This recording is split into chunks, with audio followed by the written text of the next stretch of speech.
ये फोन देख रहे हैं, तभी ये फोन मेरा फेवरेट फोन हुआ करता। रोज मैं इससे कॉल करता था, फोटोज लेता था, ऑनलाइन लेक्चर अटेंड करता था। लेकिन जैसे ही इसका दूसरा मॉडल आया, मैंने इसे ड्रॉर में रखा। शायद ये आप भी करते होंगे या आपके घर में भी होता हो। लेकिन क्या आप ये जानते हैं, अब ये सिर्फ एक फोन नहीं रहा या एक ई वेस्ट बन चुका है। ये सिर्फ हमारे अर्थ को ही नहीं बल्कि ये हमारे सेहत को भी इफेक्ट कर सकता है।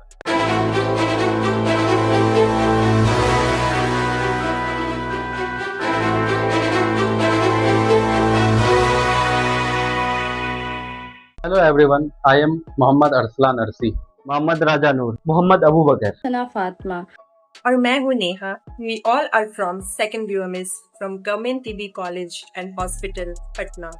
आज हम आपसे एक ऐसे ही टॉपिक के बारे में बात करने वाले हैं जो हम सब की डेली लाइफ से जुड़ा हुआ, लेकिन हम इस बात पे कर ध्यान नहीं देते। इस टॉपिक का नाम है ई वेस्ट यानी इलेक्ट्रॉनिक वेस्ट। सवाल उठता है कि ई वेस्ट क्या है। ई वेस्ट या इलेक्ट्रॉनिक वेस्ट को अगर हम सिंपल शब्दों में समझें तो जो स्मार्टफोन या इलेक्ट्रॉनिक अप्लायंसेस खराब हो जाते हैं या यूज में नहीं होते हैं या पुराने हो जाते हैं, बहुत सारी चीजें होती। इसमें mobile phone, laptop, charger, AC, cooler etcetera, उसे ई वेस्ट कहते हैं। आपको लगता होगा कि यह सिर्फ एक प्लास्टिक और मेटल का कचरा है, लेकिन अगर इसे सही तरीके से देखा जाए तो इसके अंदर कई तरीके के मेटल्स होते हैं, जैसे सिल्वर, गोल्ड, कॉपर, एल्यूमिनियम। लेकिन दूसरी तरफ अगर देखें तो इसमें बहुत सारे हैवी मटेरियल्स भी होते हैं, जैसे लेड, मर्क्यूरी, कैडमियम। इसके अलावा इसके अंदर बहुत सारे हार्मफुल केमिकल सब्सटेंसेस भी होते हैं। फ्रेंड्स, अगर इन इलेक्ट्रॉनिक आइटम्स को हम अच्छे से रिसाइकिल करें तो उनमें से हम काफी सारे मेटल्स को दोबारा निकाल सकते हैं। लेकिन अगर इसे यूं ही तोड़ दिया जाए, फेंक दिया जाए या फिर खुले में जला दिया जाए तो इससे soil, air and water pollution बढ़ सकता है, जिसके वजह से हेल्थ और एनवायरनमेंट दोनों प्रभावित हो सकते हैं। आज हम इस वीडियो में टोटल 5 टॉपिक को क्लियर करेंगे। सबसे पहला टॉपिक है ई वेस्ट का टाइप क्या है। दूसरा टॉपिक, यह कहां से आते हैं। तीसरा टॉपिक, इसमें कौन से हार्मफुल सब्सटेंसेस होते हैं। चौथा टॉपिक, यह हमारी हेल्थ और एनवायरनमेंट को कैसे नुकसान पहुंचाते हैं। और पांचवा टॉपिक, हम इस प्रॉब्लम का सॉल्यूशन कैसे बन सकते हैं। सबसे पहले हम बात करते हैं टाइप ऑफ ई वेस्ट का। ई वेस्ट बोलते ही सिर्फ मोबाइल, लैपटॉप ही नहीं होता है। हमारे घर और वर्क प्लेस में इस्तेमाल होने वाले लगभग हर इलेक्ट्रॉनिक डिवाइस जो एक ना एक दिन ई वेस्ट में बदलना तय हो। सबसे पहला कैटेगरी है हाउस होल्ड अप्लायंसेस। ये वो इलेक्ट्रॉनिक डिवाइस है जो हम अपने घर में रोज इस्तेमाल करते हैं, जैसे refrigerator, washing machine, cooler, air conditioner, induction and water purifier. जब ये पुराना हो जाता है या इसमें नया अपडेट वर्जन आता है तो हम इन्हें फेंक देते हैं। यही हमारा ई वेस्ट बन जाता है। दूसरी कैटेगरी है information technology and communication device. इस कैटेगरी में mobile phones, laptop, keyboards, mouse, router जैसे डिस्क आते हैं। आजकल की डिजिटल की दुनिया में सबसे ज्यादा तेजी से बढ़ने वाला ये ई वेस्ट है। तीसरी कैटेगरी है कंज्यूमर इलेक्ट्रॉनिक्स, जैसे television, headphones, earphones, smart watches, camera, gaming console और म्यूजिक सिस्टम। हर साल नए मॉडल्स लॉन्च होने की वजह से लोग पुरानी डिवाइसेस को रिप्लेस कर देते हैं और ई वेस्ट की मात्रा बढ़ती रहती है। चौथी कैटेगरी है लाइटिंग इक्विपमेंट्स, जैसे एलईडी, सीएफएल एंड ट्यूबलाइट्स वगैरह। इनमें कुछ हैवी मेटल कंटेन करते हैं और कुछ में देखें तो जो हार्मफुल मर्क्यूरियस सब्सटेंसेस कंटेन करते हैं, इसलिए इनका जो प्रॉपर डिस्पोजल जरूरी है। और पांचवी कैटेगरी है मेडिकल इक्विपमेंट। हॉस्पिटल में इस्तेमाल होने वाले ECG machine, X-ray machine, patient monitor, ढेर सारे मेडिकल इक्विपमेंट्स जो इस्तेमाल होते हैं हॉस्पिटल के अंदर, वो सारे भी एक दिन खराब होकर ई वेस्ट में बदल जाता है। हमें इसे और भी केयरफुली डिस्पोजल करना चाहिए। अब सवाल आता है कि ई वेस्ट आता कहाँ से है। सबसे बड़ा सोर्स है हमारे घर में। हमारे घर में पुराने चार्जर्स, मोबाइल फोन्स, ईयरफोन अक्सर ड्रावर और अलमारी में पड़े होते हैं और जब इसका इस्तेमाल नहीं होता है तो नॉर्मली डस्टबिन में डाल देते हैं। दूसरा सोर्स है स्कूल और कॉलेज। यहाँ पुराने कंप्यूटर, प्रोजेक्टर, प्रिंटर और लेबोरेटरी इलेक्ट्रॉनिक इंस्ट्रूमेंट समय के साथ रिप्लेस कर दिए जाते हैं। तीसरा सोर्स है ऑफिसेस। कंपनीज अपने कंप्यूटर और नेटवर्किंग डिवाइसेस को कुछ सालों बाद अपडेट करती रहती है। पुराने सिस्टम्स ई वेस्ट बन जाते हैं। चौथा सोर्स है हॉस्पिटल। मेडिकल फील्ड में टेक्नोलॉजी बहुत तेजी से बदलती है, इसलिए जो मेडिकल इक्विपमेंट्स होती है, जो इलेक्ट्रॉनिक बेस्ड होती है, वो बार बार हमें बदलना पड़ता है, चेंज करना पड़ता है। और पांचवा सोर्स है इंडस्ट्रीज।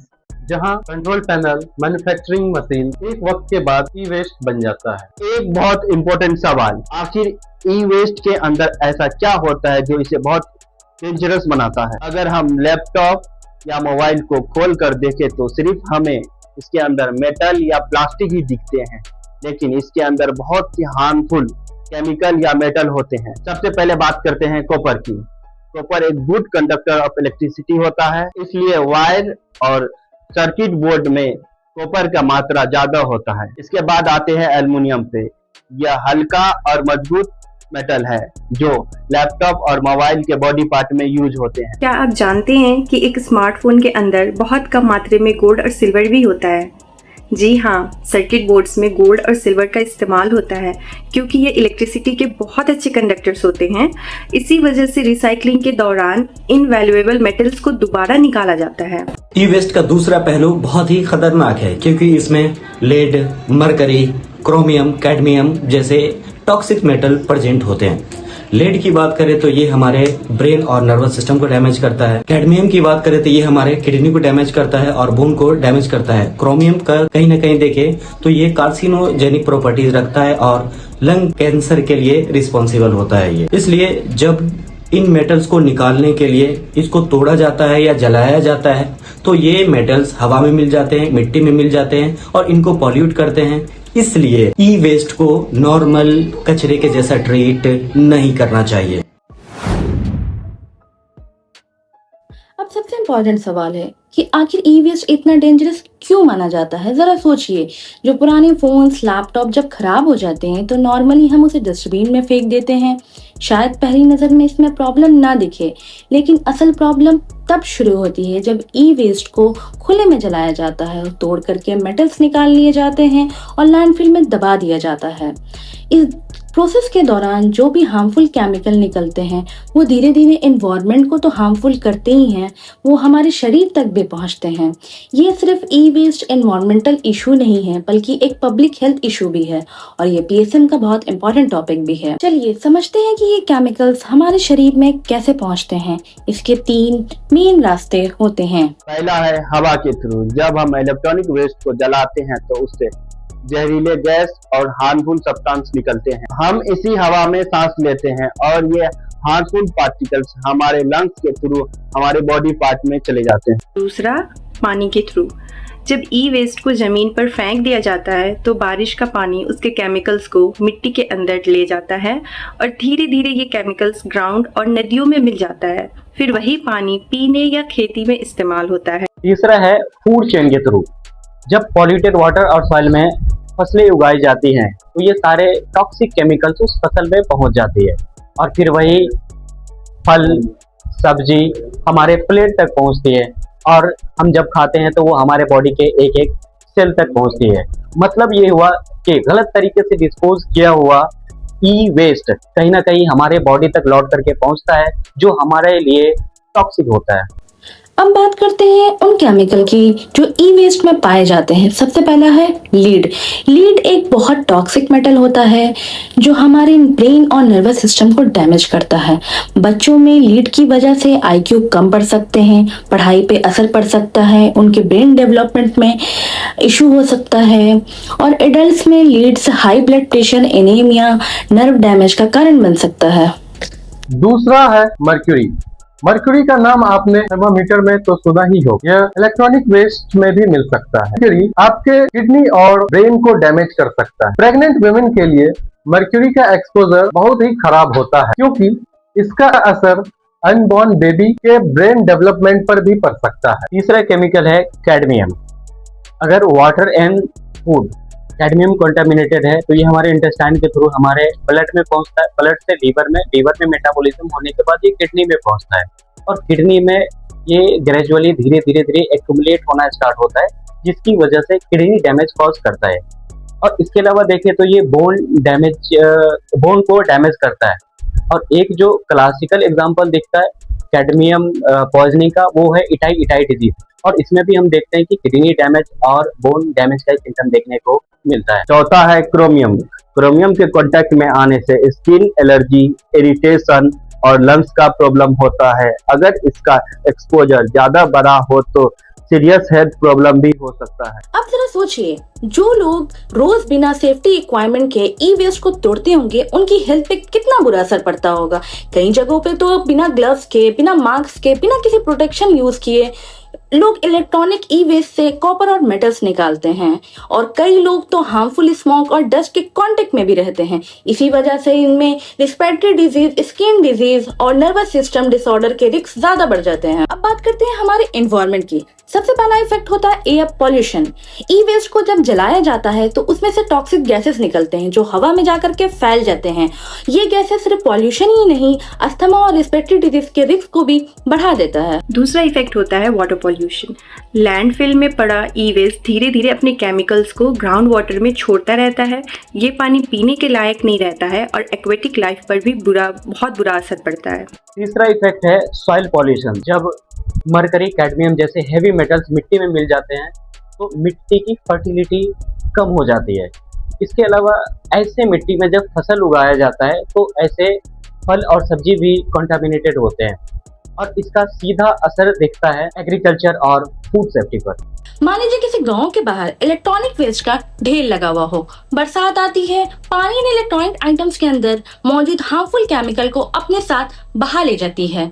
ये केमिकल्स जमीन के अंदर तो पहुंच जाते हैं और ग्राउंड वाटर को कॉन्टिमिनेट भी कर देते हैं। उस कॉन्टिमिनेटेड वाटर की वजह से एग्रीकल्चर पे बहुत इफेक्ट पड़ता है। ये केमिकल हमारे फूड चेन में भी आ सकते हैं। यानी ये गलत जगह पर फेंका गया मोबाइल फोन या बैटरी सिर्फ प्रॉब्लम नहीं रही, बल्कि पूरे इकोसिस्टम पर अफेक्ट डालती है। इसलिए डॉक्टर्स और पब्लिक हेल्थ एक्सपर्ट भी कहते हैं prevention is always better than cure. अगर हम शुरू से ही ई वेस्ट को प्रॉपर डिस्पोजल करेंगे तो हम कई डिजीज से, एनवायरमेंटल प्रॉब्लम्स को होने से पहले ही रोक सकते हैं। अब तक हमने समझा कि ई वेस्ट हमारे हेल्थ और एनवायरमेंट को किस तरह अफेक्ट करता है, लेकिन एक अच्छी खबर ये भी है कि हमारे पास इसका सॉल्यूशन है। अब तक हमने देखा ई वेस्ट क्या है, कहां से आता है और इस तरह से हमारे हेल्थ और एनवायरनमेंट पे बुरी असर डालता है। लेकिन अब बहुत इंपॉर्टेंट बात कि क्या इन प्रॉब्लम्स का कोई सॉल्यूशन है? तो बिल्कुल है।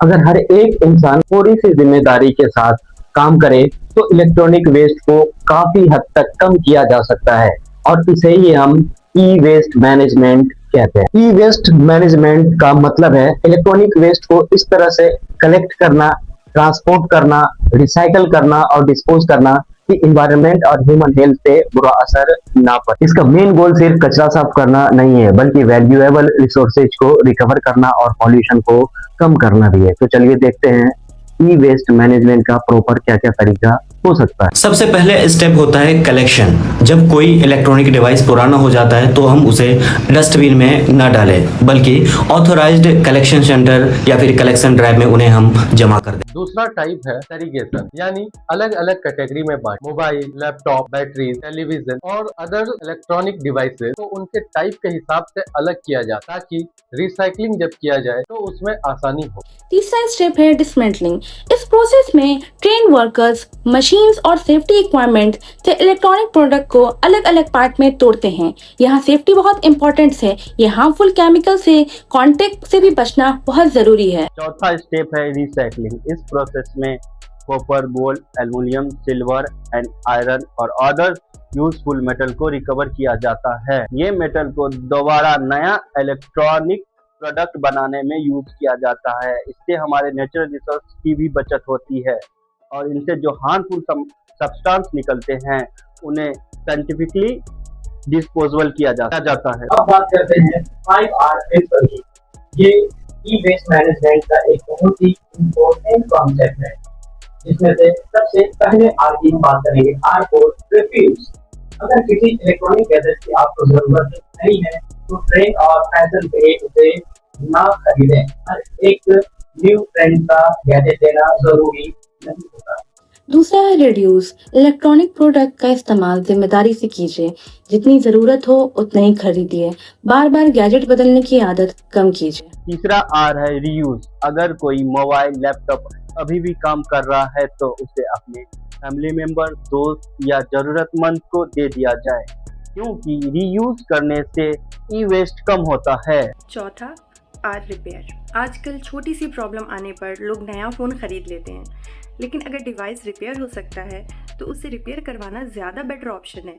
इससे पैसे भी बचेंगे और एनवायरनमेंट भी। पांचवा स्टेप है रिसाइकिल। जब डिवाइसेस बिल्कुल ही यूज करने के लायक ना रहे तो उसे रिसाइकलिंग सेंटर पर ही भेजना चाहिए। यह सबसे सेफ और एनवायरनमेंट फ्रेंडली तरीका है। अब सवाल आता है, इंडिया में ई वेस्ट मैनेजमेंट के लिए सरकार क्या कर रही है? तो इसका जवाब है, सरकार ई वेस्ट मैनेजमेंट के लिए बहुत सारे रूल्स बना रखे हैं, जैसे e waste management rule 2022, e waste first amendment rule 2023, e waste second amendment rule 2023 and e waste third amendment rule 2024। इन रूल्स का ऑब्जेक्टिव है ई वेस्ट का प्रॉपर मैनेजमेंट और पॉल्यूशन को जितना ज़्यादा कम हो सके उतना ज़्यादा कम करना है। इन रूल्स के मुताबिक प्रोड्यूसर, मैन्युफैक्चरर और रिसाइकलर्स जो भी इनसे रिलेटेड होते हैं उनकी अपनी अपनी अलग जिम्मेदारी होती है और उन जिम्मेदारी को पूरा करना। यहाँ पे एक बहुत ही इम्पोर्टेंट कॉन्सेप्ट आता है और उस कॉन्सेप्ट को हम नाम देते हैं EPR, एक्सटेंडेड प्रोड्यूसर रिस्पॉन्सिबिलिटी। इसका मतलब है कि जो भी कोई इलेक्ट्रॉनिक गैजेट बनाते हैं, जो भी कंपनी इससे रिलेटेड है, उनका काम सिर्फ गैजेट बनाने का नहीं है।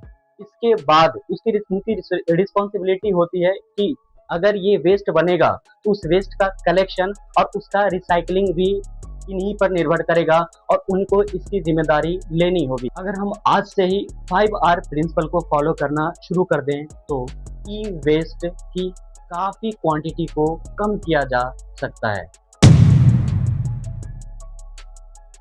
अब तक हमने ई वेस्ट के बारे में लगभग हर इम्पॉर्टेंट चीज़ समझ ली है। ये क्या है, इसका सोर्स क्या है, ये हमारी हेल्थ और एनवायरनमेंट को कैसे नुकसान पहुंचाता है और इसके मैनेजमेंट के क्या तरीके हैं। अब सवाल यह है, एक मेडिकल स्टूडेंट और फ्यूचर डॉक्टर होने के नाते हमारी क्या जिम्मेदारी बनती है। अक्सर लोग सोचते हैं कि ई वेस्ट सिर्फ इंजीनियर या एनवायरमेंटल एक्सपर्ट्स का टॉपिक है, लेकिन सच ये है कि इसका सीधा संबंध पब्लिक हेल्थ से है। जब किसी एरिया में ई वेस्ट का सही मैनेजमेंट नहीं होता तो वहाँ के लोग पॉल्यूटेड हवा में सांस लेते हैं, कंटामिनेटेड पानी पीते हैं और पॉल्यूटेड मिट्टी के उगने वाले फूड को कंज्यूम करते हैं, यानी आखिरकार पेशेंट डॉक्टर के पास ही आता है। इसलिए हेल्थ केयर प्रोफेशन का रोल सिर्फ डिजीज़ का ट्रीटमेंट करना ही नहीं बल्कि डिजीज़ को प्रिवेंट करना भी है, और इसी प्रिवेंशन का एक इम्पॉर्टेंट हिस्सा है हेल्थ एजुकेशन। एक डॉक्टर होने के नाते हम लोगों को बता सकते हैं कि इलेक्ट्रॉनिक वेस्ट को नॉर्मल डस्टबिन में नहीं फेंके जाना चाहिए। हम स्कूल्स, कॉलेजेस और कम्युनिटीज़ में अवेयरनेस प्रोग्राम ऑर्गेनाइज कर सकते हैं। हम सोशल मीडिया के थ्रू भी लोगों को एजुकेट कर सकते हैं कि ई वेस्ट का प्रॉपर डिस्पोजल कितना ज़रूरी है। अगर एक डॉक्टर हर महीने सिर्फ 100 लोगों को भी एडुकेट करे तो धीरे धीरे लाखों लोगों तक ये मैसेज पहुंच सकता है। इसी तरह पीएसएम का मेन ऑब्जेक्टिव भी डिजीज प्रिवेंशन और हेल्थ प्रमोशन है। सोचिए, अगर भारत का हर घर साल में सिर्फ एक मर्तबा पुराने मोबाइल फ़ोन सही तरीके से रिसाइकल करे तो लाखों किलोग्राम हार्मफुल वेस्ट को इन्वायरमेंट में जमा से रोका जा सकता है। और अगर हर इंसान सिर्फ एक दूसरे को ई वेस्ट के बारे में एडुकेट करे तो अवेयरनेस का ये चेन रिएक्शन पूरे देश में फैल सकता है। इसीलिए बदलाव हमेशा गवर्नमेंट से नहीं बल्कि हम सबसे शुरू होता है। दोस्तों, टेक्नोलॉजी हमारी ज़िंदगी का एक हिस्सा है और आगे भी रहेगा, लेकिन टेक्नोलॉजी का रिस्पॉन्सिबल यूज़ और उसके वेस्ट का रिस्पॉन्सिबल मैनेजमेंट भी उतना ही ज़रूरी है। अगर हम आज ई वेस्ट को इग्नोर करेंगे तो कल इसका असर हमारी हेल्थ, हमारे इन्वायरमेंट और आने वाली जनरेशन को भी झेलना पड़ेगा। लेकिन अगर आज ही हम सही कदम उठाएंगे तो हम एक क्लीन, हेल्दी और स्वीटेबल फ्यूचर बना सकते हैं। इसी प्रेजेंटेशन को समाप्त करने से पहले मैं आप सबसे एक छोटा सा प्लेज लेना चाहती हूँ। आइए हम सब मिलकर संकल्प लेते हैं। मैं कभी भी इलेक्ट्रॉनिक वेस्ट को नॉर्मल कचरे के साथ नहीं फेंकूंगी। मैं इलेक्ट्रॉनिक डिवाइस का रिस्पॉन्सिबल यूज करूंगा।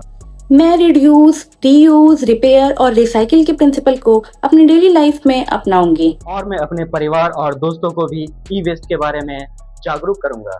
यही छोटे छोटे कदम हमारे एनवायरनमेंट को सुरक्षित रखेंगे और एक स्वस्थ समाज बनाने में मदद करेंगे। आखिर में मैं आप सबको बस ये बताना चाहूंगा कि टेक्नोलॉजी को स्मार्ट बनाना आसान है, लेकिन सोसाइटी को रिस्पॉन्सिबल बनाना हम सबकी जिम्मेदारी है। आज का सही डिसीजन कल की सुरक्षित दुनिया है। Thank you everyone. For your valuable time. जय हिंद।